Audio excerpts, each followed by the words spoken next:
Assalamualaikum warahmatullahi wabarakatuh. Kami dari kelompok 3 Etika Profesi akan mempresentasikan tentang hakikat ekonomi dan bisnis. Saya Nurstianisi, saya Desri Matasari, saya Mila Yuli Astuti. Berikut adalah hasil kerja kelompok kami.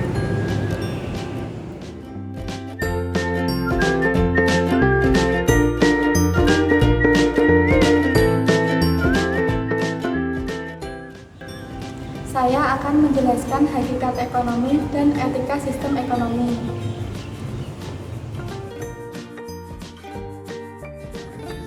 Ilmu ekonomi adalah sebagian ilmu yang berhubungan dengan produksi, distribusi, dan konsumsi. Ilmu ekonomi berkembang berdasarkan asumsi dasar yang masih dipegang hingga saat ini, yaitu adanya kebutuhan manusia yang tidak terbatas dihadapkan pada sumber daya yang terbatas, sehingga menimbulkan persoalan bagaimana mengeksploitasi sumber daya yang terbatas tersebut secara efektif dan efisien guna memenuhi kebutuhan manusia yang tak terbatas.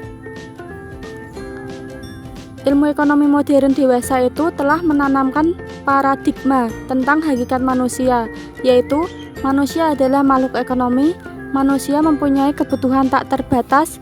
Dalam upaya merealisasikan kebutuhannya, manusia bertindak rasional.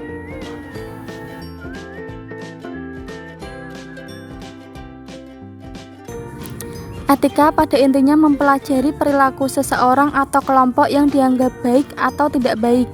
Sistem ekonomi adalah seperangkat unsur yang terkoordinasi untuk mendukung peningkatan produksi, serta pendapatan untuk menciptakan kemakmuran masyarakat. Sistem ekonomi ada 3, yaitu sistem ekonomi komunis, sistem ekonomi kapitalis, dan sistem ekonomi Pancasila. Sistem ekonomi komunis, sistem ini muncul karena adanya penindasan yang dilakukan oleh kelompok kecil pengusaha yang memiliki modal terhadap kelompok mayoritas buruh. Sistem ekonomi komunis tujuannya yaitu untuk memeratakan kemakmuran masyarakat dan menghilangkan eksploitasi oleh manusia atau pemilik modal atau bisa disebut dengan majikan terhadap buruh. Sistem ekonomi komunis yang gagal disebabkan karena tidak mengakui adanya Tuhan Yang Maha Esa. Aparat pemerintah dan pemimpin partai diberi wewenang penuh untuk mengatur kekayaan milik negara demi kepentingan bersama. Produktivitas tenaga kerja rendah dan pemborosan kekayaan negara, terutama memproduksi senjata untuk perang. Saya akan melanjutkan mengenai sistem ekonomi kapitalis dan sistem ekonomi Pancasila.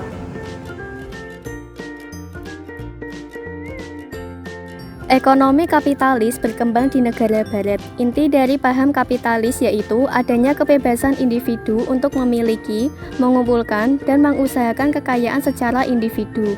Pemerintah tidak ikut campur dalam mekanisme penetapan harga. Etika dalam sistem ekonomi kapitalis. Tujuan sistem ekonomi kapitalis yaitu untuk mengejar kemakmuran ekonomi semata dan mengabaikan Tuhan Yang Maha Esa. Akibat dari sistem ekonomi kapitalis saat ini adalah terjadi pemanasan global dan kerusakan lingkungan, ketidakadilan distribusi kekayaan, ancaman kekerasan, konflik antar negara, kemiskinan dan pengangguran, korupsi, penyalahgunaan obat-obat terlarang. Selanjutnya yaitu sistem ekonomi Pancasila. Sistem ekonomi Pancasila adalah sebuah sistem perekonomian yang didasarkan pada 5 sila dalam Pancasila.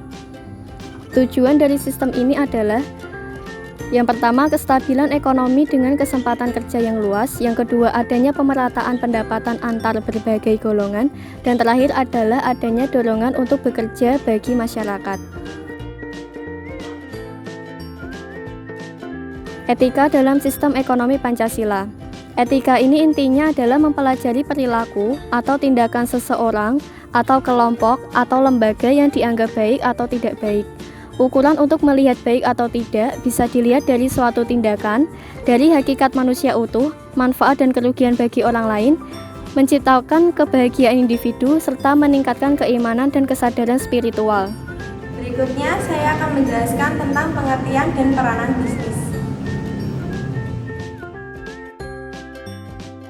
Bisnis adalah usaha menjual barang atau jasa yang dilakukan oleh perorangan, sekelompok orang, atau organisasi kepada konsumen dengan tujuan utamanya adalah memperoleh keuntungan atau laba. 5 dimensi bisnis. Yang pertama, dimensi ekonomi. Bisnis adalah kegiatan produktif dengan tujuan memperoleh keuntungan. Bisnis merupakan tulang punggung ekonomi. Yang kedua, dimensi etis. Etis atau etika merupakan tinjauan kritis tentang baik tidaknya suatu perilaku atau tindakan. Yang ketiga, dimensi hukum. Hukum dan etika sebenarnya mempunyai hubungan yang sangat erat karena keduanya mengatur perilaku manusia. Yang keempat, dimensi sosial. Perusahaan saat ini sudah berkembang menjadi suatu sistem terbuka yang sangat kompleks. Sebagai suatu sistem, artinya di dalam organisasi perusahaan terdapat berbagai elemen, unsur, orang, dan jaringan yang saling terhubung. Yang kelima, dimensi spiritual. Kegiatan bisnis yang spiritual tumbuh berdasarkan paradigma sebagai berikut. Pertama, pengelola dan pemangku kepentingan menyadari bahwa kegiatan bisnis adalah bagian dari ibadah. Yang kedua, tujuan bisnis adalah untuk memajukan kesejahteraan semua pemangku kepentingan atau masyarakat. Dalam menjalankan aktivitas bisnis, pengelola mampu menjalani pelestarian alam. Tanggung jawab sosial perusahaan, yaitu dengan adanya konsep Corporate Social Responsibility atau CSR. Pengenalan konsep ini merupakan upaya untuk lebih memperjelas atau mempertegas konsep stakeholders yang sudah ada. Pro dan kontra terhadap CSR. Menurut Sonny Keraf 1998, alasan-alasan yang menentang CSR antara lain: yang pertama, perusahaan adalah lembaga ekonomi yang tujuan pokoknya mencari keuntungan, bukan merupakan lembaga sosial. Yang kedua, perhatian manajemen perusahaan akan terpecah dan akan membingungkan bila perusahaan dibebani banyak tujuan. Yang ketiga, biaya kegiatan sosial akan meningkatkan biaya produk sehingga pada gilirannya akan merugikan masyarakat. Yang keempat, tidak semua perusahaan mempunyai tugas yang terampil dalam menjalankan kegiatan sosial.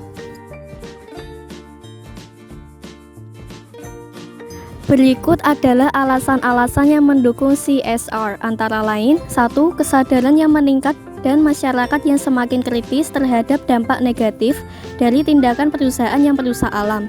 2. Sumber daya alam yang semakin terbatas. 3. Menciptakan lingkungan sosial yang lebih baik.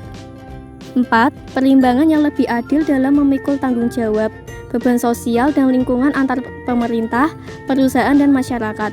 5. Menciptakan keuntungan jangka panjang. Sekian presentasi dari kelompok kami. Mohon maaf bila ada salah kata yang disengaja maupun tidak disengaja. Wassalamualaikum warahmatullahi wabarakatuh.